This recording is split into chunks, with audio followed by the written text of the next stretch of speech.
ಇದು ಸರಿಯಾಗಿಲ್ಲ, ನಮ್ಮಲ್ಲಿ ಒಬ್ಬರು ಇದ್ದಾರೆ ಮೇಕೆನಹಳ್ಳಿ ಸತೀಶ್ ಅಣ್ಣ ಅಂತ ಹೇಳ್ಕೊಂಡು ಅವ್ರನ್ನ ಕರ್ಕೊಂಡು ಬಂದು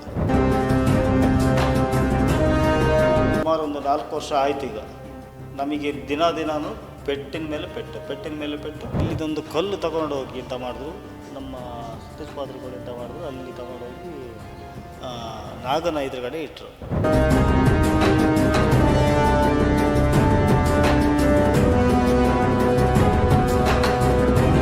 ಏನು ಖರ್ಚಾಗಿದೆ ಇವ್ರು ಯಾರು ಯೋಗೀಶ್ ಪಾತ್ರಿ ಇದ್ದಾರಲ್ಲ, ಆ ಯೋಗೀಶ್ ಪಾತ್ರಿನೇ ನನ್ನ ಅಮೌಂಟನ್ನು ನಾನು ಅವರೇ ಮಾಡಿ ತಲುಪಿಸ್ಬೇಕು ನನಗೆ. ವೀಕ್ಷಕರೇ ನಮಸ್ತೆ. ಪ್ರಸ್ತುತ ನಾವು ತೀರ್ಥಹಳ್ಳಿ ತಾಲೂಕಿನ ಕೈಮರದಲ್ಲಿರುವಂಥದ್ದು.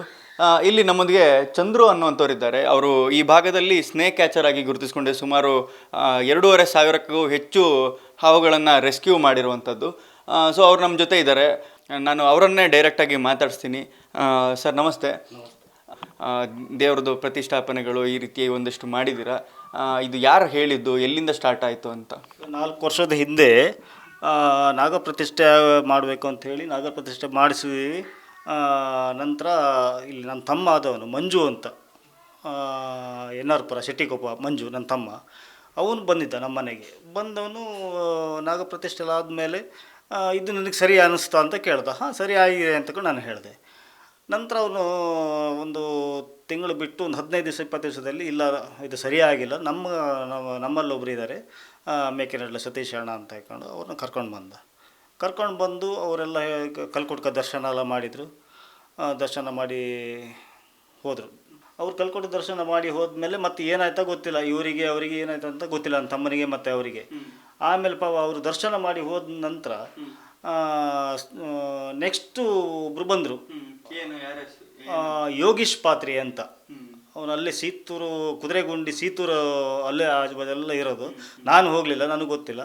ಅವರೇ ಕರ್ಕೊಂಡು ಬಂದವ್ರು ಎಂತ ಮಾಡ್ದೆ, ಇಲ್ಲಿ ಇಂತಿಂಥ ದೇವರುಗಳೆಲ್ಲ ನಿಮಗೆ ಸಂಬಂಧಪಟ್ಟ ಇದ್ದಾವೆ ಅಂತ ಹೇಳಿ ವರ್ತೆ ಪಂಜುಗುಳಿ ಗುಳಿಗ ಆಚೆ ಇಲ್ಲಿ ಮಂತ್ರ ದೇವತೆಯನ್ನು ಕೂರಿಸ್ಬೇಕು ಅಂತ ಹೇಳಿ ಮಂತ್ರ ದೇವತೆನ ನೋಡಿ ಇಲ್ಲಿ ಇದೇ ತೊಟ್ಟಿಲು, ಇಲ್ಲಿ ತೊಟ್ಲು ಮಾಡಿಬಿಟ್ಟು ಈ ಹೈಟ್ವರೆಗೆ ತೊಟ್ಲು ಮಾಡಿಬಿಟ್ಟು ಇಲ್ಲಿಂದ ಮನೆ ಮಂಚ ಅಂತೆಲ್ಲ ಇರುತ್ತಲ್ಲ ಅದನ್ನೆಲ್ಲ ಮಾಡಿಬಿಟ್ಟು ಇಲ್ಲಿ ಪ್ರತಿಷ್ಠೆ ಎಲ್ಲ ಆಯಿತು. ಪ್ರತಿಷ್ಠೆ ಆದಮೇಲೆ ಸುಮಾರು ಒಂದು 4 ವರ್ಷ ಆಯ್ತು. ಈಗ ನಮಗೆ ದಿನಾನು ಪೆಟ್ಟಿನ ಮೇಲೆ ಪೆಟ್ಟು ಹೊಡ್ತಾ ಮತ್ತೆ ಇಂಪ್ರೂವ್ಮೆಂಟೇ ಇಲ್ಲ, ಏಳಿಗೆ ಇಲ್ಲ. ಮೊದಲು ನೀವು ಈಗ ಈ ಹಿಂದೆ ಏನಾದರೂ ಯಾರ ಹತ್ರ ಕೇಳಿಸಿದ್ರಾ ಈ ತರ ಈ ಜಾಗ? ಇಲ್ಲ ಇವರೆಲ್ಲ ಉಂಟು ಮಾಡಿತ್ತು. ಈಗ ಮೊನ್ನೆ ಎಲ್ಲ ತಗೊಂಡೋಗಿ ಅದೇ ವಿಸರ್ಜನೆ ಎಲ್ಲ ಮಾಡಿದ್ದೀವಿ. ವಿಸರ್ಜನೆ ಮಾಡಿದ್ಮೇಲೆ ನನಗೆ ಸ್ವಲ್ಪ ಈಗ ಚೆನ್ನಾಗಿದ್ದೀನಿ ಈಗ. ಓಕೆ, ಈಗ ಆ ಯೋಗೀಶ್ ಪಾತ್ರಿ ಅನ್ನೋರಿದಾರಲ್ಲ, ಅವರ ಕಾಂಟ್ಯಾಕ್ಟ್ ಹೆಂಗೆ ನಿಮ್ಗೆ, ಅಥವಾ ಅವರಿಗೆ ನಿಮ್ಮ ತಮ್ಮನ ಕಾಂಟ್ಯಾಕ್ಟ್ ಹೆಂಗೆ? ತಮ್ಮನ ಕಾಂಟ್ಯಾಕ್ಟ್, ಅವನೇನೋ ದೇವಸ್ಥಾನಕ್ಕೆ ಹೋಗ್ತಾ ಬರ್ತಾ ಇದ್ದಾನೆ. ನನ್ನ ತಮ್ಮನವರು ಯಾರೂ ಕೂಡ ಇಲ್ಲಿ ಬರಲ್ಲ ಈಗ. ಅವ್ರಿಗೆ ನಮ್ಮ ಅಣ್ಣ ತಮ್ಮ ಆಗಲಿ ಯಾರೂ ಇಲ್ಲಿಗೆ ಯಾರೂ ಬರಲ್ಲ. ಇಲ್ಲಿಗೆ ನಾನು ಒಬ್ಬನೇ ಇಲ್ಲಿಗೆ ತಂಬಿರು. ಪ್ರತಿ ವರ್ಷ ಪೂಜೆ ಆಗಲಿ ಒಂದು ಏನೇ ಆಗಲಿ ಯಾರೂ ಬರ್ತಾಯಿಲ್ಲ ಇಲ್ಲಿಗೆ. 4 ವರ್ಷದಿಂದ ಯಾರೂ ಬರ್ತಾಯಿರಲಿಲ್ಲ, ನಾನೇ ಪೂಜೆ ಮಾಡೋದು. ಮತ್ತು ಲಾಸ್ಟಿಗೆ ನಮ್ಮ ಮನೇಲಿ ಪೆಟ್ಟುಗಳೆಲ್ಲ ಆಗ್ಲಿಕ್ಕೆ ಶುರು ಆಗಿ ಆಮೇಲೆ ಇದನ್ನೆಲ್ಲ ತೊಗೊಂಡೋಗಿದ್ದು ಒಂದು ಭಟ್ರ ಹತ್ರ ಎಲ್ಲ ಪೂಜೆ ಮಾಡಿಸಿ ತೊಗೊಂಡೋಗಿಲ್ಲ ಧರ್ಮಸ್ಥಳಕ್ಕೆಲ್ಲ ಹೋಗಿ ಬಂದಾದಮೇಲೆ ಮತ್ತೆ ಇದನ್ನೆಲ್ಲ ವಿಸರ್ಜನೆ ಮಾಡಿದ್ದೀನಿ. ಎಷ್ಟು ಲಕ್ಷ ಹಣ ಖರ್ಚಾಯಿತು? ಹೆಚ್ಚು ಕಡಿಮೆ ಆಗಿದೆ, ಒಂದು 5 ಲಕ್ಷ ಆಗಿದೆ. ಕಲ್ಕೊಟ್ಕ ದರ್ಶನ ಮಾಡಿಸಿದಾಗ ಇಲ್ಲಿದೊಂದು ಕಲ್ಲು ತಗೊಂಡೋಗಿ ಅಂತ ಮಾಡಿದ್ರು, ನಮ್ಮ ಸತೀಶ್ ಪಾತ್ರಿಗಳು ಅಂತ ಮಾಡಿದ್ರು. ಅಲ್ಲಿ ತಗೊಂಡೋಗಿ ನಾಗನ ಎದುರುಗಡೆ ಇಟ್ಟರು. ಅಲ್ಲಿಂದ ಸ್ವಲ್ಪ ಹೊಡೆತಗಳು ಜಾಸ್ತಿ ಆಯ್ತಾ ಬಂತು. ನಾವು ದೇವಸ್ಥಾನನೂ ಮಾಡಲಿಲ್ಲ, ನಮಗೆ ಹೊಡೆತದ ಮೇಲೆ ಇಂಥವೆಲ್ಲ ಆಗ್ತಾ ಬಂದಾಗ ಆಮೇಲೆ ನೀವು ಇಲ್ಲಿ ಮಾಡಲೇಬೇಕು ಅಂತ ಕಂಡು ಬಂದಾಗ ಇಲ್ಲಿ ನಾನು ದೇವಸ್ಥಾನಗಳನ್ನ ಮಾಡಿದೆ. ಈ ವರ್ತೆ ಪಂಜುರುಳಿ ಇದನ್ನ ಮಾಡಿದ್ದು ಇವರು ಎಂಥ ಯೋಗೀಶ್ ಪಾತ್ರಿ ಹತ್ರ. ನಂತರ ಅವ್ರಿಗೆ ಆಗಲಿಲ್ಲ, ನನ್ನ ತಮ್ಮನಿಗೆ ಅವರಿಗೆ ಆಗಲಿಲ್ಲಲ್ಲ. ನೆಕ್ಸ್ಟು ಯೋಗೀಶ್ ಪಾತ್ರಿ ಇಲ್ಲಿ ಮಾಡಿದ್ದು ಪೂರ. ಯೋಗೀಶ್ ಪಾತ್ರಿ ಇದನ್ನೆಲ್ಲ ಉಂಟು ಮಾಡಿದ್ದೆ ಯೋಗೀಶ್ ಪಾತ್ರಿ. ಅವ್ರು ಯಾವುದೋ ಒಂದು ದೇವರು ಹೇಳಿದರು, ವರ್ತೆ ಪಂಜುರುಳಿ. ಆಮೇಲೆ ವರ್ತೆ ಪಂಜುರುಳಿ ಅಲ್ಲಿ ಆಚೆ ಗುಳಿಗ, ಇಷ್ಟನ್ನು ಕೂಡ ಅವರೇ ಮಾಡಿದ್ದು ಮಂತ್ರ ದೇವತೆನ ಯೋಗೀಶ್ ಪಾತ್ರಿ. ಇದು ಮತ್ತೀಗ ಯಾವ ಕಾರಣಕ್ಕೆ ನೀವು ಇದನ್ನೆಲ್ಲ ತೆಗೆಸಿದ್ರಿ ಅಂತ? ಅದೇ ಈಗ ಆಯ್ತು, ಈಗ ಒಂದು 4 ವರ್ಷದಿಂದ ಈಗ ಮಕ್ಕಳು ಸಮೇತ ಒಂದು ಹೇಳಿದನು ಒಂದು ಕೇಳ್ತಾ ಇರಲಿಲ್ಲ. ಒಬ್ಬರು ಪೂಜೆಗೂ ಒಬ್ಬರು ನೆಟ್ಟಗೆ ಬರ್ತಾ ಇರಲಿಲ್ಲ. ಪೂಜೆ ದಿವಸ ಆದರೂ ನಾನೇ ಬಂದು ಮಾಡಬೇಕು, ಸಂಜೆ ಆದ್ರೂ ಕೂಡ ನಾನು ಎಷ್ಟೇ ರಾತ್ರಿ ಆದ್ರೂ ಎಲ್ಲರೂ ಕೆಲಸಕ್ಕೆ ಹೋದರೆ ಬಂದು ಆಗಬೇಕಲ್ಲ, ಹೊಟ್ಟೆ ತುಂಬಬೇಕಲ್ಲ. ಬಂದಾದಮೇಲೆ ನಾನೇ ಪೂಜೆ ಮಾಡೋನು. ಸಂಜೆ ಒಂದು 8 ಗಂಟೆ ಆದ್ರೂ ಕೂಡ ಬಂದು ನಾನೇ ಪೂಜೆ ಮಾಡೋದು. ನೆಟ್ಟಗೆ ಪೂಜೆನೇ ಮಾಡೋಕೆ ಆಗ್ತಾಯಿರಲಿಲ್ಲ, ಅಂಥ ಪರಿಸ್ಥಿತಿ ಬಂದುಬಿಡ್ತು ಲಾಸ್ಟಿಗೆ. ಹಾಗಾಗಿ ಲಾಸ್ಟಿಗೆ ಆಮೇಲೆ ಒಂದು ಭಟ್ರ ಹತ್ರ ಎಲ್ಲ ಕೇಳಿ ಇದು ಮಾಡಿದಾಗ, ಇಲ್ಲ ನೀವು ಅದನ್ನ ಏನಾದರೂ ಮಾಡಿ ವಿಸರ್ಜನೆ ಮಾಡಬೇಕು ಅಂತ ಅನ್ಕೊಂಡು, ಆಮೇಲೆ ವಿಸರ್ಜನೆ ಯಾವ ಥರ ಮಾಡಬೇಕು ಅಂತ ಹೇಳಿದಾಗ ಫ್ರೆಂಡ್ ಮುಖಾಂತರ ನಮ್ಮ ಬಾರಿ ಒಂದು ಬೇಕಾದವ್ರನ್ನ ಒಬ್ರ ಹತ್ರ ಕೇಳಿದೆ. ಅವ್ರು ಹೀಗೆ ಮಾಡ್ಬೋದು ಚಂದ್ರಣ್ಣ ಅಂತಕೊಂಡೆಲ್ಲ ಹೇಳಿದ್ರು. ಅವ್ರನ್ನ ಮತ್ತೆ ಆಮೇಲೆ ಭಟ್ರನ್ನ ಹಿಡಿದು ಆಮೇಲೆ ಕರ್ಕೊಂಡು ಬಂದು ಮೊನ್ನೆ ಈ ಪ್ರತಿಯೊಂದು ದೇವರುಗಳನ್ನ ಇಲ್ಲಿ ಪೂಜೆ ಶಕ್ತಿ ತುಂಬ್ತಾರಲ್ಲ, ಅದನ್ನ ತಗೊಂಡೋಗಿ ಕಾಯಿ ಮುಖಾಂತರನೇ ತಗೊಂಡೋಗಿ ಧರ್ಮಸ್ಥಳಕ್ಕೆ ಒಪ್ಸಿದ್ವಿ ಆ ಶಕ್ತಿನ.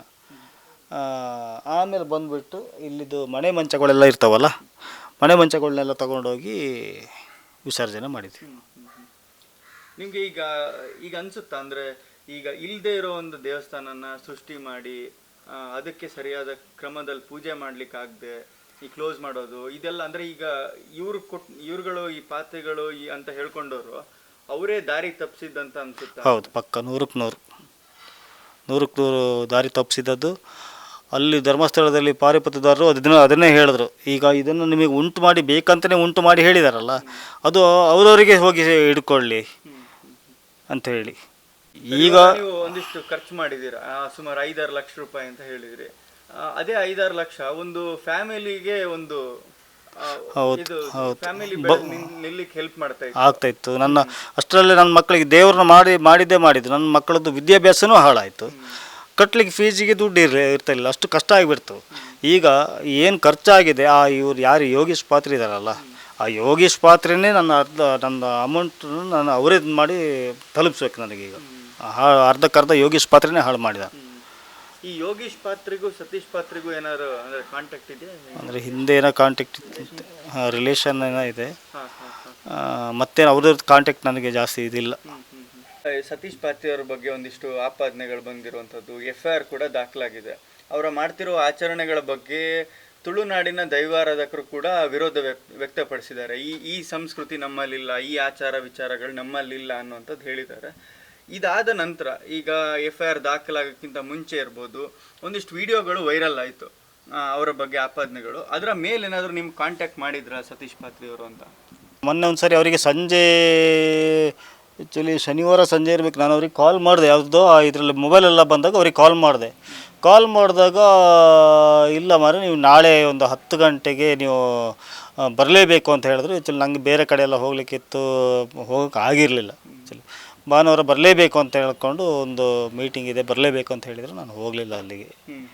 ಮಾಸ್ತಿಕಟ್ಟೆನ ಒಂದು ರೆಸ್ಕ್ಯೂ ಕಾಲ್ ಬೇರೆ ಇತ್ತು ನನಗೆ ಮೊದಲಿನ ದಿವಸ ನೈಟೇ, ಹಾಗಾಗಿ ಹೋಗ್ಲಿಕ್ಕೆ ಆಗಿಲ್ಲ ಅಲ್ಲಿ. ಏನು ವಿಚಾರಕ್ಕೆ ಅಂತ ಏನಾದರೂ ಹೇಳಿ? ಇಲ್ಲ ಅದೇನು ಹೇಳಿಲ್ಲ. ಒಂದು ಮೀಟಿಂಗ್ ಇದೆ, ಬರಲೇಬೇಕು ಅಂತಕೊಂಡು ಹೇಳಿದರು. ಈ ರೀತಿಯ ಇನ್ನಷ್ಟು ವಿಡಿಯೋಗಳು ನಿಮಗೆ ಸಿಗಬೇಕೇ?